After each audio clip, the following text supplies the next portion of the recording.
Amber. I'm on a horse farm. You could probably see them right up over there somewhere.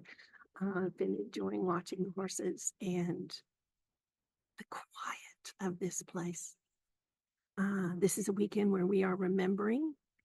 Memorial Day is a time where we, as a country, remember those who have died in our wars.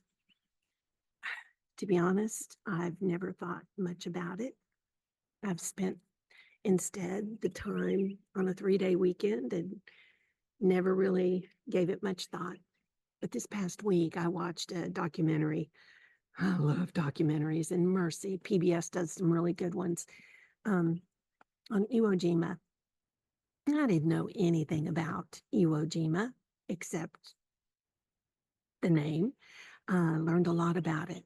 It is an island outside on approaching Japan, and it was the Japanese were shooting at Americans when they were trying to bomb Japan in World War II.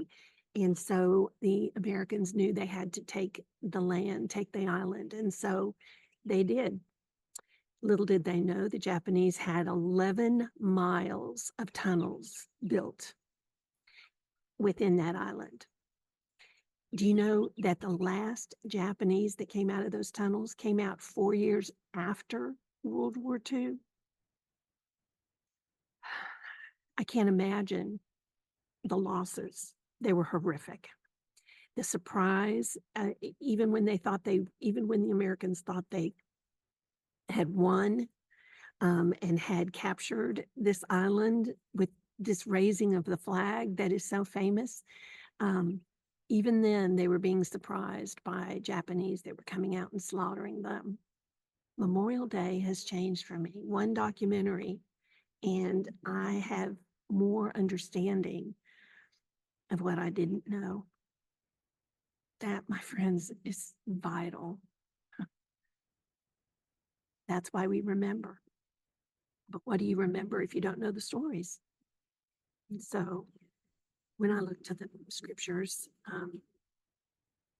do you know remember is in the Bible 240 times? The first time God says, or the first time it says God remembered Noah. God remembers. And then in Exodus 13:3, Moses said to the people, remember this day on which you came out of Egypt, out of the house of slavery, because the Lord brought you out from there by strength of hand.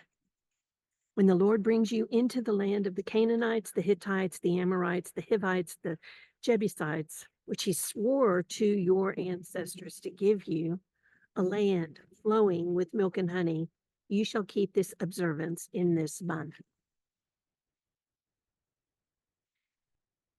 Jesus in the New Testament says, remember me. When you do this, when you eat this bread and drink of this juice or wine, remember me.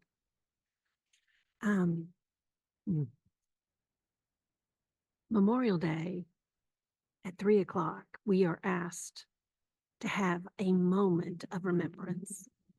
I didn't know even about that. I learned about that as I was doing some research about Memorial Day. 3:00 on Memorial Day, I will be remembering.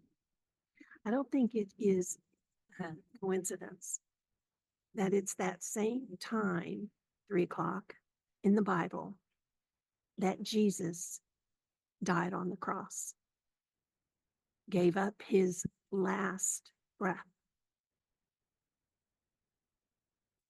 Remember,